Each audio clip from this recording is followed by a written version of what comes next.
আমার রাজ্যে মালা চলে গিয়েছে সেদিন হতে আমি কত পথে চলেছি অনেক টাকা পয়সার অভাবে আমি কর্মচারীদের বেতন দিতে পারছি না। জয়পুরের জয় হোক, জয়পুরের জয় হোক। এই হিরণনগরের অজিত সাহেব আপনার সাক্ষাৎপতি জনাব শিবছাড়া গোলামি খান উজির সাহেব যখন আমার কাছে সাক্ষাৎ প্রার্থী তবে তাকে দরবারে পাঠিয়ে দাও। আমি তাই করছি জনাব, আমি তাই করছি। এই চাচ্ছিস অজিত সাহেব কাল দরবারে পাঠিয়ে দেয়। জাহাপনার জয় হোক, জাহাপনার জয় হোক। এই নিন জাহাপনা আমাদের বাদশার একখানা পত্র। বেশ শিবছাড়া গোলামি খান দেখো তো এই পত্রে কি লেখা আছে। ঠিক আছে, আমি তাই দেখছি জনাব। এই নাও।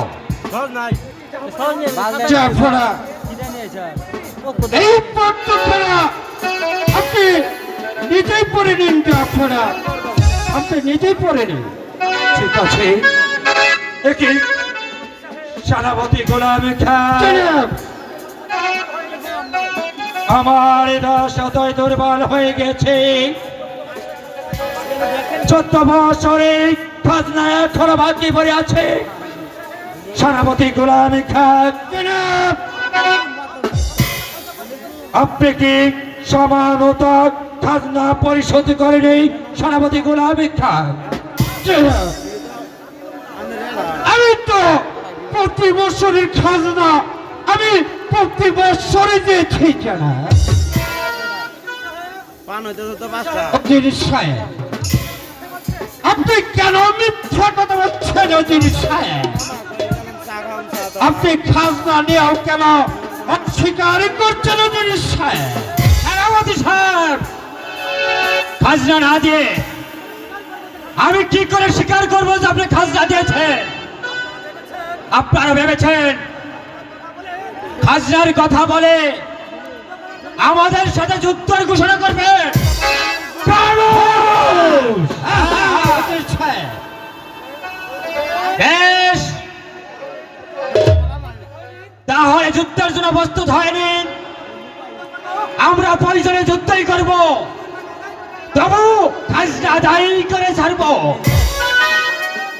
সেনাপতি গোলামি খান যুদ্ধ যদি করতে হয় আপনি প্রস্তুত হয়ে নিন।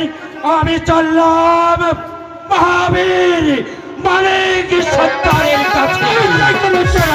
আমি তাই করবো। যুদ্ধ করে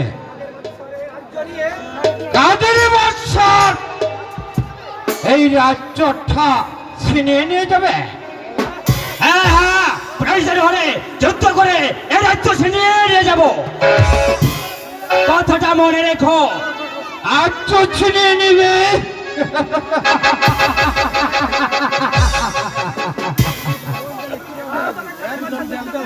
এবার কাদের বাদশা চোখে যুদ্ধ করে এই রাজ্যটা মনে করছিস তুই ছিনিয়ে এনে যাবে? এই ছিনিয়ে এনে যা। আকবর ভাই, এই রাজ্যটা মিশরের রাজ্যটা আমার নামে খরিদ করে আমি বসবো এই মিশরের মসনদে।